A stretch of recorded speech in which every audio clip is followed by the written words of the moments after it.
Hi friends అందరికీ welcome back to my channel dimples home kitchen and blogs. ఈరోజు అయితే నేను మీకు ఎంతో టేస్టీగా ఎంతో ఆరోగ్యంగా ఉండే పెసరపప్పు ప్లస్ జొన్న రొట్టెలు ఏ విధంగా చేసుకోవాలో చూపిస్తున్నాను. వీడియో స్కిప్ చేయకుండా ఎండ్ వరకు చూసేయండి. దీనికోసం అయితే ముందుగా గ్యాస్ స్టవ్ ఆన్ చేసుకొని కడాయి ఉంచుకొని దీంట్లో అయితే ఒక 2 స్పూన్స్ ఆయిల్ వేసుకోవాలి. ఆయిల్ మంచిగా వేడైన తర్వాత కొంచెం ఆవాలు, అలాగే కొంచెం జీలకర్ర, కొంచెం ఒక 2 ఎండుమిర్చి, అలాగే కచ్చపచ్చగా దంచుకున్న వెల్లుల్లి, ఒక 2 ఎండుమిర్చి వేసి చిన్నగా కట్ చేసుకున్న ఆనియన్స్ కూడా వేసుకొని మంచిగా ఫ్రై చేసుకోవాలి. ఇవన్నీ మంచిగా ఫ్రై అయిన తర్వాత ఒక రెమ్మ కరివేపాకు కూడా వేసుకొని మంచిగా ఫ్రై చేయాలి. ఇప్పుడు ఇవన్నీ ఫ్రై అయిన తర్వాత దీంట్లో చిన్నగా కట్ చేసుకున్న ఒక టమాటా ముక్కల్ని కూడా వేసుకొని మంచిగా ఫ్రై చేసుకోవాలి. ఇప్పుడు దీంట్లోనే ఒక చిటికెడు పసుపును కూడా యాడ్ చేసుకొని పసుపు మొత్తం పోపు కలిసేటట్టు కలుపుకొని ఒక 5 మినిట్స్ పాటు మూత పెట్టి ఉంచుకోవాలి. ఇప్పుడు ఒక 5 మినిట్స్ తర్వాత టమాటాలు మొత్తం మగ్గిపోయి ఇలా తొక్క సపరేట్ అవుతుంది కదా. ఇప్పుడు దీంట్లోనే మనం ముందుగా ఒక హాఫ్ అన్ అవర్ పాటు నానబెట్టుకున్న పెసరపప్పును కూడా వేసుకొని ఈ పోపు మళ్ళీ పప్పు మొత్తం కలిసేటట్టుగా నీట్గా కలిపేసుకోవాలి. ఈ పప్పు అయితే మనకు జొన్న రొట్టెలకు చాలా అంటే చాలా పర్ఫెక్ట్గా ఉంటుంది అండ్ చాలా టేస్ట్గా కూడా ఉంటుంది. మీరు కూడా ఒక్కసారి ట్రై చేసి చూడండి. ఎంతో హెల్తీ అండ్ ఎంతో టేస్ట్ కూడా ఇస్తుంది. ఇప్పుడు దీంట్లోనే మనం మన రుచికి సరిపడా కారం కూడా యాడ్ చేసుకొని ఈ కారం మొత్తం పప్పు కలిసేటట్టుగా మొత్తం కలిపేసుకోవాలి. నీట్గా కలుపుకున్న తర్వాత దీంట్లోనే ఒక గ్లాస్ నిండా వాటర్ కూడా యాడ్ చేసుకొని మొత్తం పప్పు వాటర్ కలిసేటట్టుగా మొత్తం కలిపేసుకోవాలి. నేను చెప్తున్న ఈ మెథడ్లో ఒక్కసారి మీరు కూడా ట్రై చేసి చూడండి. ఎంతో టేస్ట్గా ఉంటుంది. ఇలా మొత్తం కలిపేసుకున్న తర్వాత ఒక 5 మినిట్స్ పాటు మూత పెట్టి మగ్గనివ్వాలి. ఇప్పుడు 5 మినిట్స్ తర్వాత మూత తీసి చూస్తే పప్పు మొత్తం మంచిగా ఉడికిపోతుంది కదా. మొత్తం దగ్గరకు అయిపోతుంది, చూసిర్రా. ఇప్పుడు ఇలా మొత్తం దగ్గర అయిన తర్వాత దీంట్లోనే మన రుచికి సరిపడా సాల్ట్ కూడా వేసేసుకోవాలి. సాల్ట్ ఎప్పుడైనా సరే చివర్లోనే వేసుకోవాలి పప్పుకు, అప్పుడే పప్పు తొందరగా ఉడుకుతుంది. ఇప్పుడు మొత్తం సాల్ట్ వేసుకున్న తర్వాత మొత్తం కలిపేసుకోవాలి మంచిగా నీట్గా. ఇలా మొత్తం నీట్గా కలిపేసుకున్న తర్వాత గ్యాస్ స్టవ్ ఆఫ్ చేసుకుంటే ఎంతో టేస్ట్గా ఉండే పెసరపప్పు అనేది రెడీ అయిపోతుంది. ఇప్పుడు ఇక్కడైతే నేను జొన్న రొట్టెల్ని చూపిస్తున్నాను. ఈ జొన్న రొట్టెల్లో అయితే ముందు పిండి జల్లించి తీసుకొని దీంట్లోనే వేడి వాటర్ని యాడ్ చేయాలి. ఇక్కడైతే నేను ఫ్రెష్ పిండినే తీసుకున్నాను. ఎప్పుడైనా సరే జొన్న రొట్టెలు చేసేటప్పుడు ఫ్రెష్ పిండినే తీసుకోవాలి. అప్పుడే జిగురు ఉండి జొన్న రొట్టెలు అనేవి చాలా పర్ఫెక్ట్గా వస్తాయి. ఎవరైనా ఫస్ట్ టైం ట్రై చేస్తున్న వాళ్ళైతే గుర్తుంచుకోండి, పిండి అనేది ఫ్రెష్గా ఉంటేనే జిగురుగా ఉంటుంది. జొన్న రొట్టెలు కూడా చాలా పర్ఫెక్ట్గా వస్తాయి. ఈ వేడి వాటర్ వేసుకున్న తర్వాత స్పూన్తోనే కలుపుకోవాలి. వాటర్ అనేది వేడిగా ఉంటాయి కదా, చేయి కాలుతుంది.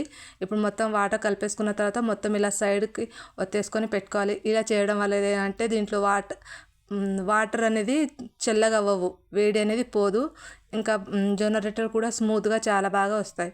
ఇప్పుడు మనకు కావాల్సినంత పిండిని తీసుకొని ఇప్పుడు కొంచెం కొంచెం చల్లని వాటర్ అంటించుకుంటూ కింద పొడి పిండి వేసుకుంటూ చిన్నగా రౌండ్గా మెల్లగా ఒత్తుకోవాలి. ఇప్పుడు లెఫ్ట్ హ్యాండ్ హెల్ప్ తీసుకుంటూ ఇలా మెల్లగా ఒత్తుకోవాలి. ఇలా లెఫ్ట్ హ్యాండ్ సహాయం తీసుకోవడం వలన చివర్లకు పగులు రాకుండా జొన్న రొట్టె అనేది చాలా పర్ఫెక్ట్గా వస్తుంది. మనం ఈ జొన్న రొట్టెను వేళ్ళతోనే ఒత్తుకోవాలి. ముందు మిడిల్లో ఒత్తుకొని తర్వాత వేళ్ళతోనే ఒత్తుకోవాలి.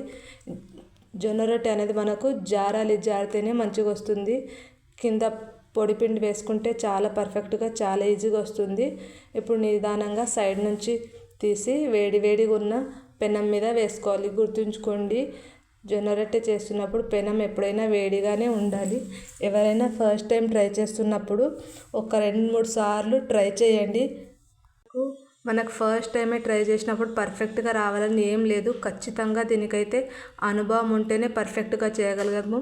ఓపికతోటి ఒక 2-3 సార్లు ట్రై చేస్తే వస్తుంది. ఇప్పుడు ఇలా బబుల్స్ రావడం ఫామ్ అయిన తర్వాత దీనికైతే మనం పిండిని ఇప్పుడు దీనిపైన అయితే వాటర్ పెట్టుకోవాలి. వాటర్ పెట్టుకోవడం కొంచెం కష్టంగా ఉంటే ఒక కాటన్ క్లాత్లో తడిపేసైనా పెట్టుకోవచ్చు. ఇప్పుడు ఈ తడి ఆడిపోకన్నా ముందే మనం ఇంకొక సైడ్కి మలుపుకోవాలి. ఇలా 2 సైడ్ల కాల్చుకుంటే ఎంతో పర్ఫెక్ట్గా ఉండే జొన్న రొట్టెలు అనేవి ఇంట్లోనే మనం చేసుకోవచ్చు.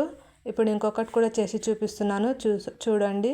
ఇలా కింద పొడి వేసుకొని మనకు జొన్న రొట్టె అనేది ఇలా జరిగితేనే వస్తుంది. లేకపోతే కింద ఒకటే దగ్గర అతుక్కొని పోతే అదైతే మనకు తీయడానికి రాదు.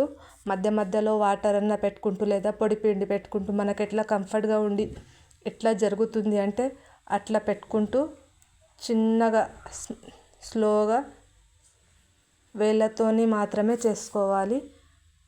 మొత్తం సైడ్లకు మెల్లగా వేళ్ళతోని ఒత్తుకుంటూ ఒక్కసారి మీరు కూడా ట్రై చేసి చూడండి. ఖచ్చితంగా వస్తాయి మనకు కూడా. ఇలా సైడ్ నుంచి మెల్లగా లేపి వేడివేడిగా ఉన్న పెనం మీద వేసేసుకోవడమే. ఈ జొన్న రొట్టెలు అయితే మనకు ఎంతో ఆరోగ్యాన్ని ఇస్తాయి. షుగర్ ఉన్న వాళ్ళకైతే నైట్ టైం డిన్నర్లకు చాలా అంటే చాలా హెల్ప్ అవుతాయి. అలాగే వెయిట్ లాస్ అవ్వాలి అనే వారికి కూడా చాలా ఆరోగ్యాన్ని ఇస్తాయి. మనం ఇప్పుడున్న కల్తీ ఫుడ్ బయట తినడం కంటే ఇలా ఇంట్లోనే మనకు టేస్ట్గా అనిపించకపోయినా సరే మనకు ఆరోగ్యం ఇంపార్టెంట్ కాబట్టి ఇంట్లో చేసుకొని తింటే మనకు ఎంతో ఆరోగ్యాన్ని ఇస్తుంది. ఈ రోజుల్లో అయితే బయట మొత్తం కల్తీ ఫుడ్డే ఉంటుంది. ఇలా ఒక్కసారి మీరు వీక్లీ 1 or 2 times చేసుకొని తింటే మనకు కూడా ఎంతో ఆరోగ్యం ఉంటుంది. ట్రై చేస్తే మాత్రం కంపల్సరీ వస్తాయి. చూసిర్రు కదా నేను ఎంత బాగా చేసుకున్నాను. ఇంతే. ఇలా జొన్న రొట్టెలు పెసరపప్పు అయితే చాలా అంటే చాలా బాగుంటుంది కాంబినేషను. ఒక్కసారి మీరు కూడా ట్రై చేసి చూడండి. వీడియో నచ్చితే లైక్ ఇవ్వండి. Thanks for watching.